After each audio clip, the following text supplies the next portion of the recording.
everyone, I'm Yue. Welcome back to our Canva tutorial series. Today, it's all about turning your passion into profit. It's our day 18 and we're diving into marketing your digital products like a pro.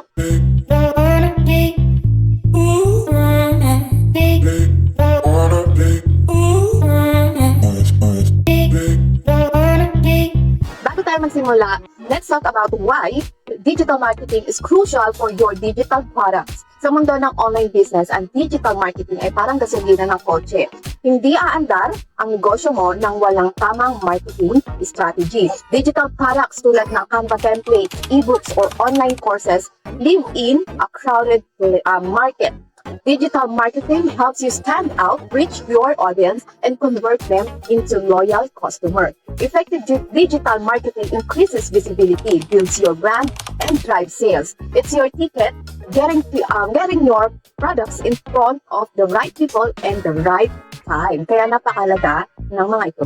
First things first, kilalanin mo ang audience mo. Knowing your audience is the foundation of effective marketing. Sino ba sila? Ano ba yung mga pangangailangan at hilig nila? Create a detailed persona of your ideal customer. Think about their age, interests, and challenges. Mas maganda kung makagawa ka ng profile na mas naiintindihan mo kung paano mo sila maa-attract. Next, let's talk about your message. Ano yung istorya or story na gusto mong ikwento?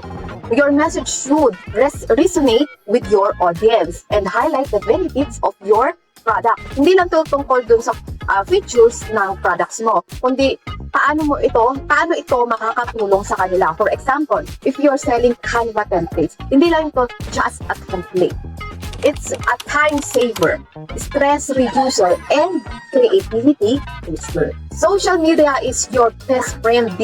Platforms like Facebook, Instagram, YouTube, and TikTok can help you reach a wider audience. Use each platform's strengths. Instagram for visually appealing posts, TikTok for fun and engaging videos, YouTube for in-depth tutorials, and Facebook for community building. Content is king, sabi nga nila. Create engaging content that provides value to your audience. Pwede kang mag-share ng mga tips, tutorials, and behind-the-scenes tips. Remember, the goal is to establish yourself as an authority in your niche. If you give valuable information, your audience will trust you and be more likely to buy your product. Huwag kalimutan ang email marketing. It's a direct way to reach your audience. Collect email through your website or social media. Send regular updates, exclusive offer, and useful content to keep your audience engaged. Pero wag masyadong spam ha. Influencer collaboration are another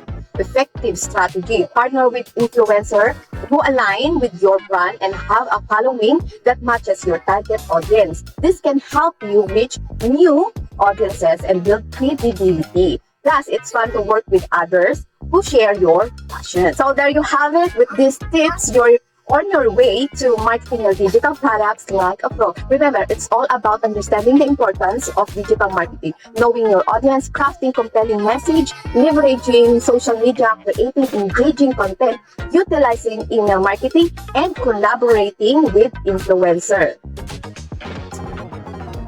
Oops! I have an offer with you if you like to start digital marketing. Of course, you need a digital products. So, I would like to invite you to purchase my stationery bundle with MRR so you can start selling digital products in low capital. The link is on my description below. So don't forget to like, subscribe, and hit the notification bell button para lagi kang updated sa mga next tips natin. Happy selling and see you next time. I'm Yue.